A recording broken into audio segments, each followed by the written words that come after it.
ಇದು ಮಾತು ಬಾರದ ಕಿವಿ ಕೇಳದವರ ಕತೆ. ಮಾತು ಬಾರದ ಹೆಣ್ಮಗಳಿಗೆ ಮನಸೋತ ಮೂಗನೊಬ್ಬ ರಕ್ತದ ಕೋಡಿ ಹರಿಸಿದ್ದಾನೆ. ಆಗಾಗ ಕಾಸು ಕೊಡ್ತಾ ಇದ್ದ ಆಂಟಿ ಆಸೆಗೆ ಮಾಡಬಾರದ ಕೆಲಸ ಮಾಡಿದ್ದಾನೆ.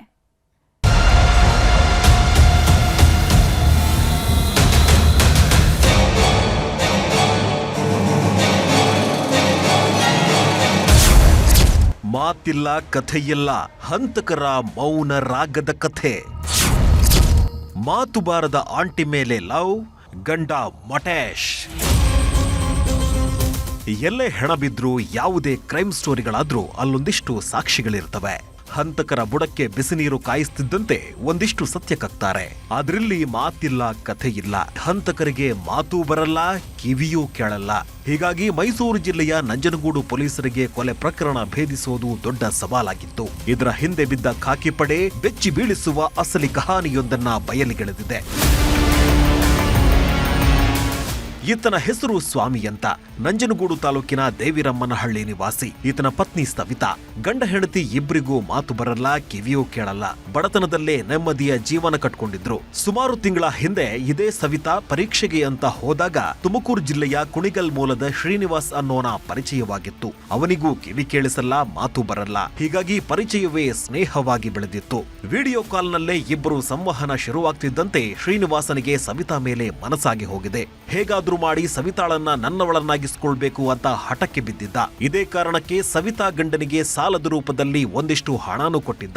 ತಿಂಗಳ ಹಿಂದೆ ತಾನು ಕೊಟ್ಟ ಹಣವನ್ನ ವಾಪಸ್ ಕೇಳಿದ್ದಾನೆ. ಆದ್ರೆ ಸ್ವಾಮಿ, ನನ್ನ ಬಳಿ ಈಗ ಹಣವಿಲ್ಲ, ಸ್ವಲ್ಪ ಟೈಮ್ ಕೊಡು ಎಂದಿದ್ದ. ಆಗ್ಲೇ ನೋಡಿ ಶ್ರೀನಿವಾಸ್ ಹೊಂಚು ಹಾಕೋದಕ್ಕೆ ಶುರು ಮಾಡಿದ್ದು. ಸ್ವಾಮಿಯ ಕಥೆ ಮುಗಿಸಿದ್ರೆ ಸವಿತಾ ನನ್ನವಳಾಗ್ತಾಳೆ ಅಂತ ಪ್ಲಾನ್ ಮಾಡಿದ್ದ.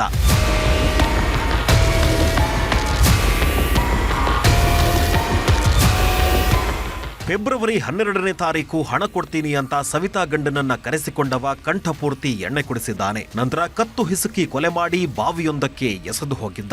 ಯಾವಾಗ ಗಂಡ ಕಾಣದಂತಾದ್ನೋ ಸವಿತಾ ಪೊಲೀಸ್ ಠಾಣೆ ಮೆಟ್ಟಿಲೇರಿದ್ದಾಳೆ. ಖಾಕಿ ಪಡೆ ತನಿಖೆ ಶುರು ಮಾಡ್ತಿದ್ದಂತೆ ಶ್ರೀನಿವಾಸ ಹಾಗೂ ಸವಿತಾಳ ವಿಡಿಯೋ ಕಾಲ್ ವಿಷಯ ಗೊತ್ತಾಗಿದೆ. ಹೀಗಾಗಿ ಶ್ರೀನಿವಾಸನನ್ನ ಎತ್ತಾಕೊಂಡು ಬರ್ತಿದ್ದಂತೆ ಹೊಸ ತಲೆನೋವು ಶುರುವಾಗಿತ್ತು. ಮಾತು ಬಾರದ ಕಾರಣ ಸತ್ಯ ಹೊರಗೆಳೆಯೋದು ಹೇಗೆ ಅನ್ನೋ ತಲೆಬಿಸಿಯಾಗಿದೆ. ಕೊನೆಗೆ ಅಖಿಲ ಭಾರತ ವಾಕ್ ಮತ್ತು ಶ್ರವಣ ಸಂಸ್ಥೆಯ ನೆರವು ಪಡೆದಿದ್ದಾರೆ. ತಜ್ಞರ ಸಹಾಯದಿಂದ ಕೈ ಸನ್ನೆ ಮತ್ತು ಬಾಯಿ ಸನ್ನೆಯ ವಿವರ ಕಲೆ ಹಾಕ್ತಿದ್ದಂತೆ ಅಸಲಿ ಸತ್ಯ ಬಟಾಬಯಲಾಗಿದೆ. ಬಾವಿಯಲ್ಲಿದ್ದ ಸ್ವಾಮಿ ಶವವನ್ನ ಹಂತಕರೇ ತೋರಿಸಿದ್ದಾರೆ.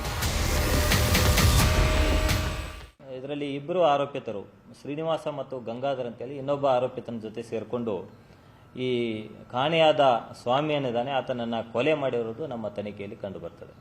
ಆರೋಪಿತ ಶ್ರೀನಿವಾಸ ಮತ್ತು ಈ ಏನು ಫಿರ್ಯಾದಿ ಕೊಟ್ಟಿರ್ತಾರೆ ಸ್ವಾಮಿ ಅವರ ಹೆಂಡತಿ ಸವಿತಾ, ಇವರ ಮಧ್ಯೆ ಸ್ವಲ್ಪ ಸಂಬಂಧ ಇತ್ತು. ಆ ಒಂದು ಸಂದರ್ಭದಲ್ಲಿ ಈ ಒಂದು ಅದಕ್ಕೆ ಸಂಬಂಧಪಟ್ಟಂತೆ ಈ ಒಂದು ಮರ್ಡರ್ ಆಗಿದ್ದು ನಮ್ಮ ತನಿಖೆಯಲ್ಲಿ ಕಂಡು ಬರ್ತಾ ಇದೆ.